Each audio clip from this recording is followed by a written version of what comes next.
Hello दोस्तों एवं बच्चों, मैं मनीष कुमार आपके वर्ग 10 के मैथ लेकर के आया हूं। मैं आपको इसमें प्रत्येक अध्याय को बारीकी से समझाऊंगा, जिसमें सबसे पहले मैं आपको इससे रिलेटेड जो भी बिंदुएं होगी या सूत्र होंगे मैं उन्हें समझाऊंगा। फिर मैं आपको उससे रिलेटेड एक्सरसाइज दैट मीन्स अभ्यास को मैं सॉल्यूशन के साथ बताऊंगा। फिर इसके बाद जो आपको जो भी प्रॉब्लम्स रह जाएंगे या जो आपको समझ में नहीं आएंगे, जहां आपको कंफ्यूजन होगा, मैं उसे अंत में समझाने का प्रयास करूंगा। और फिर इसके बाद जो भी रिप्लाई आएंगे या जो भी आपको प्रॉब्लम्स आएंगे आप हमें इनबॉक्स में लिखें। चलिए आज हम प्रारंभ करते हैं वर्ग 10 के प्रथम अध्याय, जिसका नाम है रियल नंबर अर्थात वास्तविक संख्या। इसमें हमें कुछ बिंदुओं को जान लेना अति आवश्यक है, जिसमें पहला है अंक, क्योंकि अंक ही है जो गणित के सारे प्रक्रियाओं का आधार माना जाता है। यहीं से गणित का सारा खेल प्रारंभ होता है और ये अंक जो है यह गणितीय निरूपण का आधार है और इसकी संख्या 10 है। ये कौन कौन से हैं, चलिए हम इनसे मुलाकात करते हैं। 0, 1, 2, 3, 4, 5, 6, 7, 8 एवं 9। इसे हम टोटल गिनते हैं तो यह 10 हो जाते हैं। और जो भी हम संख्या का या अभाज्य संख्या, भाज्य संख्या, पूर्ण संख्या, यानी कि हम जो भी जोड़ घटाव गुणा भाग जो भी कैलकुलेशंस करते हैं, सारे में यह अंक का खेल है। अंक के आधार पर ही हम गणितीय कैलकुलेशन करते हैं, जिसे मैथमेटिकल कैलकुलेशन कहते हैं। अब उसके बाद प्रारंभ होता है संख्या। तो अंकों के मेल से संख्या बनता है। क्या है? अंकों के मेल से संख्या बनता है, ठीक है ना। जैसे हमने लिखा 2, 0, 2। एक्चुअली हम लोग पढ़ते क्या है, हम लोग पढ़ लेते हैं यह 2, इसे हम क्या पढ़ लेते हैं, अंक पढ़ लेते हैं या संख्या पढ़ लेते हैं, हम जो भी मन होता है बोल देते हैं। लेकिन यह 2 जो है यह सिर्फ अंक है।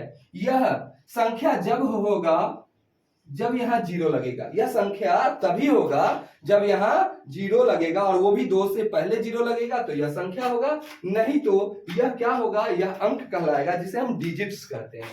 अब उसके बाद है प्राकृत संख्या। प्राकृत संख्या क्या है? वे है जो 1 से प्रारंभ होती है और अनंत तक जाती है। 1 से प्रारंभ होती है, यानी कि 1 से हम काउंटिंग स्टार्ट करेंगे और इसे काउंट करते ही रहेंगे। हमें जितनी आवश्यकता होगी हम उतनी ही इसको काउंट करेंगे और वे सारे के सारे क्या होंगे, प्राकृत संख्या होंगे। और यह 1 से प्रारंभ होता है। अगर उसी 1 से पहले अगर 0 लग जाते हैं तो वे पूर्ण संख्या हो जाते हैं। वे क्या हो जाते हैं? पूर्ण संख्या हो जाते हैं, अगर उससे पहले एक 0 लग जाते हैं। यानी कि प्राकृत संख्या और पूर्ण संख्या दोनों एक तरह से सेम है। सिर्फ खेल इसमें थोड़ा सा यही है कि प्राकृत संख्या से पहले 1 होता है, 1 से प्रारंभ होता है, और पूर्ण संख्या जो है वह 0 से प्रारंभ होता है। कहने का मतलब जो पूर्ण संख्या में 0 है वह प्राकृत संख्या में नहीं पाया जाता है। प्राकृत संख्या में नहीं पाया जाता है। प्राकृत संख्या 1 से प्रारंभ होता है और पूर्ण संख्या 0 से प्रारंभ होता है, ठीक है। अब एक चीज इसमें जान लेना जरूरी है कि प्राकृत संख्या को हम n से सूचित करते हैं और वह n होता है हमारा कैपिटल लेटर, और उसी तरह पूर्ण संख्या को W से सूचित किया जाता है, वह होता है कैपिटल में W, ठीक है ना। और सबसे पहले हम बोले हैं आपको कि शून्य जो है वह पूर्ण संख्या है। मैं पहले ही बता दिया कि पूर्ण संख्या 0 से प्रारंभ होता है और वह पूर्ण संख्या होता है। अगर 1 से प्रारंभ होगा तो वह प्राकृत संख्या होगा। अब एक चीज जान लीजिए कि सभी प्राकृत संख्या पूर्ण संख्या नहीं होते हैं। क्यों नहीं होते हैं? क्योंकि उसमें शून्य नहीं होता है। प्राकृत संख्या पूर्ण संख्या होते हैं। क्यों? क्योंकि उसमें जितने भी अंक है, जितने भी संख्याएं हैं, सारे के सारे पूर्ण संख्या में आते हैं। लेकिन पूर्ण संख्या में जो शून्य है वह प्राकृत संख्या में नहीं है, इसलिए जितने भी पूर्ण संख्या है वे प्राकृत संख्याएं नहीं हो सकते हैं, क्योंकि इसका अपवाद क्या है, शून्य है, जिसे हम एक्सेप्शनल कहते हैं।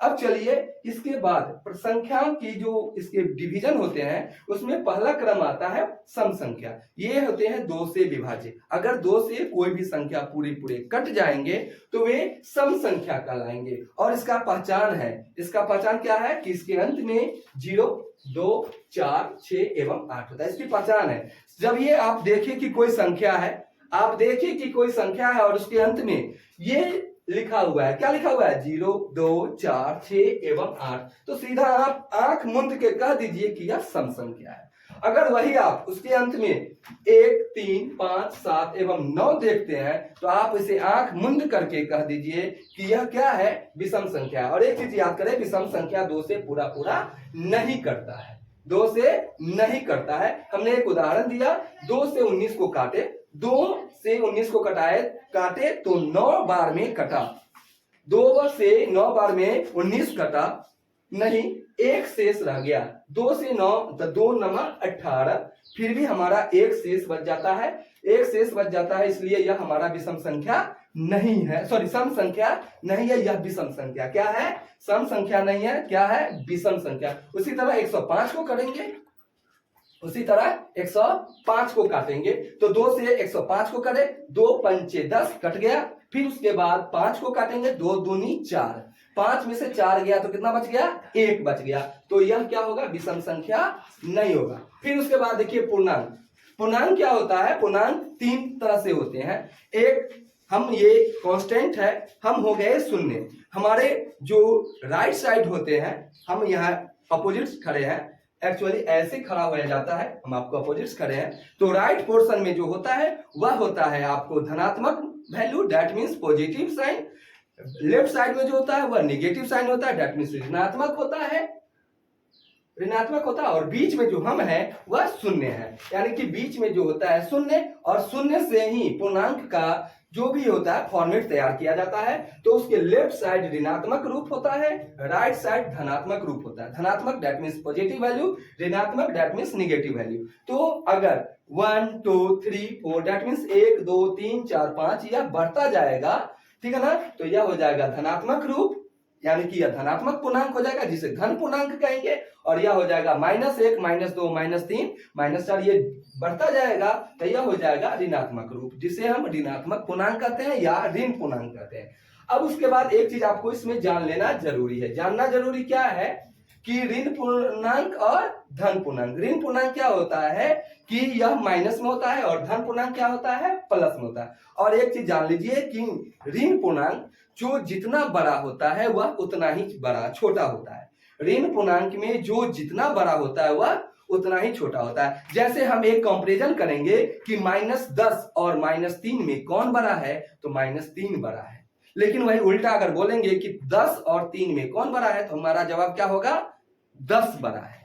लेकिन अगर नेगेटिव में आ जाते हैं तो साइन चेंज हो जाता है, तो साइन जिसका बड़ा होता है, नेगेटिव में जो जितना बड़ा होता है वह उतना ही छोटा होता है। जैसे 100 और 100 से पहले लगा दिए माइनस, तो -100 और फिर लगा दिए -8, तो इसमें बड़ा कौन हो जाएगा, तो -8 बड़ा हो जाएगा। क्यों, क्योंकि माइनस में 8 जो है वह छोटा है, और माइनस में जो छोटा होता है वह उतना ही बड़ा होता है, और माइनस में जो जितना बड़ा होता है वह उतना ही छोटा होता है। अब चलिए इसका अगला रूप चालू होता है जिसे हम अभाज्य संख्या कहते हैं। अभाज्य संख्या वह खुद से कटता है, इसके अलावा सिर्फ और सिर्फ अगर कटता है तो वह 1 से कटता है, इसके अलावा वह किसी से भी अल्फा बीटा गामा कोई भी आ जाए वह नहीं कटेगा, वह हिलेगा नहीं, वह कहेगा भैया आप कुछ भी कर लो, मैं खुद से कटूंगा, और इसके अलावा मैं किसी को अधिकार दूंगा, तो वह सिर्फ और सिर्फ कौन है, तो वह सिर्फ और सिर्फ 1 है, इसके अलावा मैं किसी से नहीं कटूंगा, ये एकदम सर्टेन है। अब जैसे आप देख लीजिए 2 = 2 × 1, 3 = 3 × 1, 5 = 5 × 1, ऐसे ऐसे करके अन्य एग्जांपल्स लिए गए हैं। अब आप देखिए अंत में आपको आज के लिए काफी है, मैं कल फिर आपको बताऊंगा इसको बारीकी से, और इसमें मैं विस्तार से बताऊंगा। आज के लिए अंत टॉपिक है, लास्ट टॉपिक है, जिसका नाम है भाज्य संख्या। भाज्य संख्या क्या है, वे है जो खुद से कटता है, 1 से कटता है, इसके अलावा किसी और से भी कट जाता है, किसी से भी कर सकता है, 2 से कर सकता है, 3 से कर सकता है, 6 से कर सकता है, किसी से भी कर सकता है, तो वे क्या हो जाएंगे, भाज्य संख्या हो जाएंगे। जैसे देख लीजिए 4 2 से भी कट रहा है, खुद से भी कट रहा है, 1 से भी कट रहा है। 6 2 से भी कट रहा है, 3 से भी कट रहा है, खुद से कट रहा है, 1 से तो कट ही रहा है। उसी तरह 8 2 से कट रहा है, 4 से कट रहा है, खुद से कट रहा है, 1 से। उसी तरह 18 ले लीजिए, 18 किससे कटेंगे, तो खुद से और 1 से कटने के अलावा 18 किससे कटेंगे, आप काट के देखेंगे तो 2 × 18, 2 से कटे तो 9 से कटे, 6 × 18, 6 से भी कटे और 3 से भी कटे, ठीक है ना। तो इस तरह से 18, फिर 24 देख लीजिए, 12 दूनी 24, 12 से कटा, ठीक है ना, 2 से कटा। फिर उसके अलावा देखिए 6 चौक 24, 6 से भी कटा, 4 से भी फिर कटा। फिर देखिए 8 3 24, 8 से भी कटा, 3 से भी कटा। इस तरह से हम कितने ही एग्जाम्पल्स लेंगे और वह हमें बताएगा क्या चीज कि भाज्य संख्या का जो फैक्टर होता है, गुणनखंड होता है, वह खुद के और एक के अलावा कुछ भी हो सकता है। ठीक है, तो बच्चों आज के लिए काफी है, आज मैं इतना ही। फिर कल हम मिलेंगे, कल जो पढ़ेंगे यह वास्तविक संख्या में काफी डिटेल में पढ़ेंगे। ठीक है, तो अब आज की क्लास यहीं बंद की जाती है, समाप्त की जाती है, फिर हम कल बात करेंगे।